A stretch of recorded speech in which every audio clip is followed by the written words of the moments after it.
What's going on, everybody? Welcome back to the Celtics Daily. It's me, Mike Zakarian, and we are talking all things Boston Celtics, and we have to pour one out, not only for the 2024-2025 NBA season, but also the 2025-2026 NBA season, because our worst nightmares were confirmed yesterday. That brutal injury, the scene that we saw in Game 4 as Tatum is getting wheelchaired through the locker room was confirmed. It is, in fact, a torn Achilles. Now, they were giving us a little bit of hope throughout yesterday because there was no reporting, and we thought for sure Tatum would wake up, maybe have a nice hearty breakfast, and then go do his MRI, and then we would get the report if it was in fact confirmed that the Achilles was torn. But we didn't hear anything until late in the afternoon, around 5 p.m. Eastern. Then news broke that not only was it confirmed that he had the torn Achilles, but that he had also already successfully undergone surgery. Now, team doctors are trying to spin it a little bit more positively than normal, saying this is sometimes a tricky procedure that has some setbacks, and that they were able to do it in one swift move. I believe it only took a few hours. So the good news, they say that means the recovery for something like that can sometimes quicken up. There were some really, really glass half full people out there saying it was only going to be 4 to 6 months. I think more likely 6 to 9 months. Nice. But the 6 being on the very early side of things. And honestly, if we look at the landscape of the Celtics next year, I don't know if they're going to go out of their way to rush Tatum back. Now, who knows? Maybe we get like an Isaiah Thomas type Boston Celtics season where all of a sudden they're underachieving or overachieving, and then it makes sense to bring Tatum back. But most likely, we are not going to have the first team All NBA Boston Celtic NBA champion Jason Tatum on the team next season. I mean, he'll be on the team, but he won't be on the court. So just devastating news. Obviously, this season, or this opportunity for the Celtics team to have their title defense, there had some like last dance vibes about it because there's been so many rumors about the cost cutting that will happen next season because of how expensive this roster is going to be. Some of these players are aging out of their prime a little bit, and so it's like this might be their last time or this core anyways, this will be their last time to defend the title.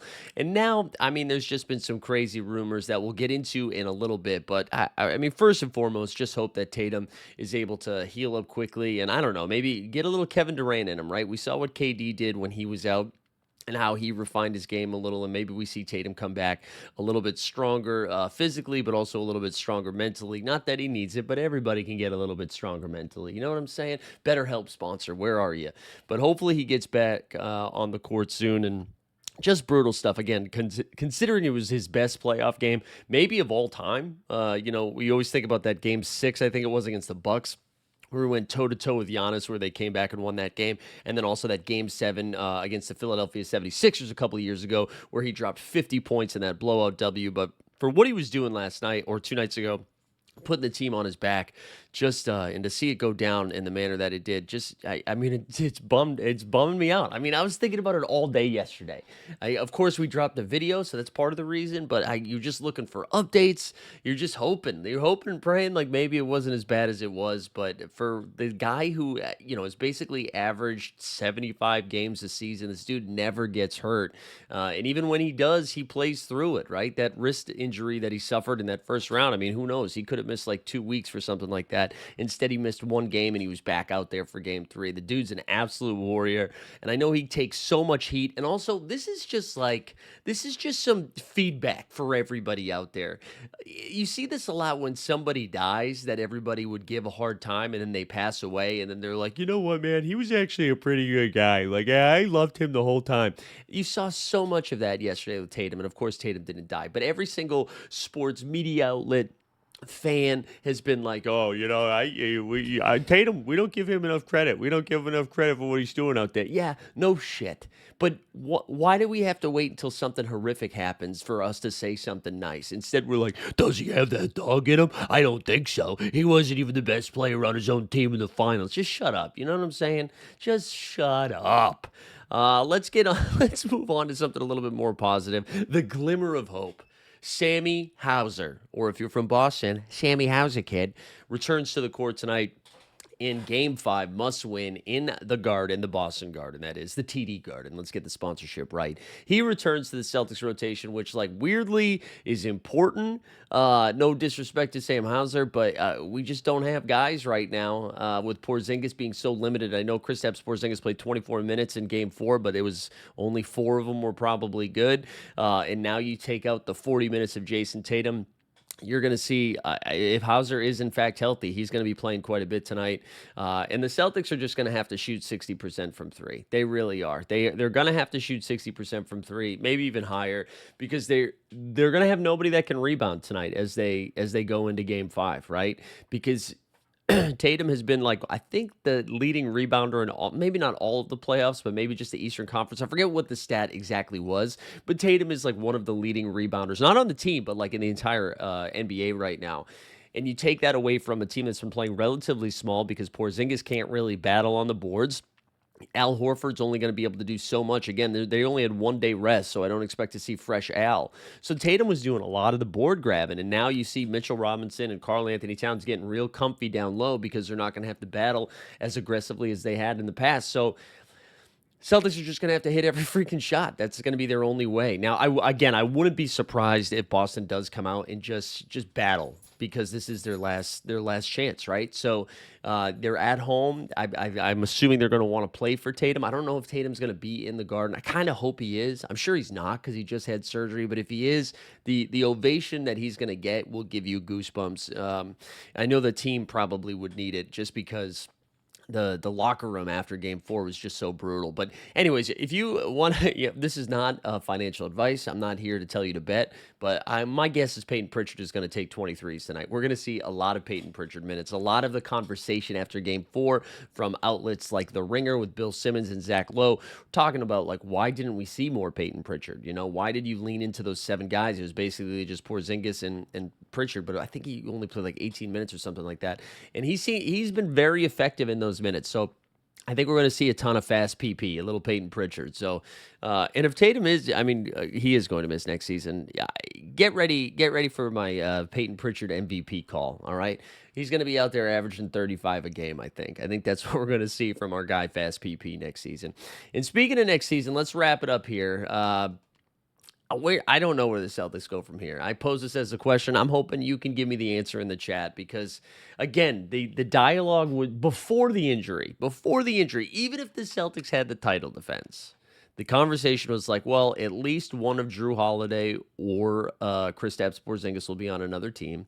And then there was also the conversation that Sammy Hauser, maybe Luke Cornett, would also not be back. Now, this might quicken the timeline of that. You might see a couple more pieces go if the Celtics want to do one of those fast rebuilds. I can't help but think about, I think it was the 2020 or the 2021. It had to be 2020 Golden State Warriors. It was the draft where Anthony Edwards went 1, and then James Wiseman went 2 to the Golden State Warriors, and LaMelo 3rd to the Hornets, right? But in that season, Clay was already out for the year with that brutal injury, right? And then Steph, I believe, had like a broken hand or wrist, or he had some injury that kept him out for most of the season. Warriors went down and tanked and then got the 2nd pick overall. Now, it didn't work out because they took Wiseman, but they still did it, right?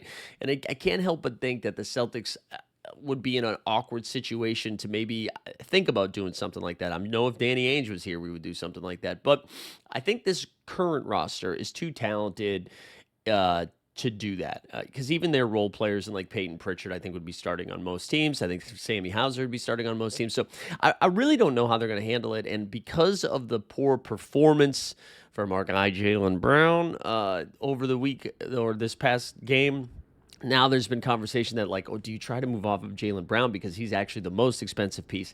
I don't think they do that. I think the Jaylen Brown discourse was a little unfair, a little wild. Again, I imagine if the Celtics do in fact lose Game 5 or Game 6 or whenever they get knocked out, we are going to hear that JB was battling some serious leg injury. Granted, teams do that every time they get knocked out, right? We saw LeBron and Austin Reeves both say they were really hurt when the Lakers got bounced. But I do think we're going to see something like that. I don't think we move off of JB, but I could see both Drew Holiday and Kristaps Porzingis on different teams next year with no ill will. I would imagine, too, if this Celtics team isn't going to be like a title to contending type team. And Drew Holiday and KP, I don't know how many seasons they have left. They probably want to be in better situations. I don't know who's taken on those bigger contracts, especially Drew Holiday, who they just extended. But I do think Drew is still a valuable piece because he can defend. I know Brunson got the best of him in Game 4, but he's still out there. But we got plenty of time this offseason to break that down. I'm sure the rumor mill will be a cooking. Will be a little gossip girl while we're trying to figure out what Boston's going to do next season. But it's just so tough to watch as like the Indiana Pacers knocked off the number 1 seed, the Cleveland Cavaliers last night. And you could just, man, if the Celtics were just taking care of business, it does feel like I wouldn't say a cakewalk because the Pacers have been awesome, but they absolutely would have been favored to get out of there. And then you look at the West, right? Minnesota about to make quick work of the Golden State Warriors without Steph Curry. And then the Thunder look beatable right now. I mean, they still look awesome. That series against Denver, if you're not watching that, is incredible stuff. OKC won in the clutch time last night.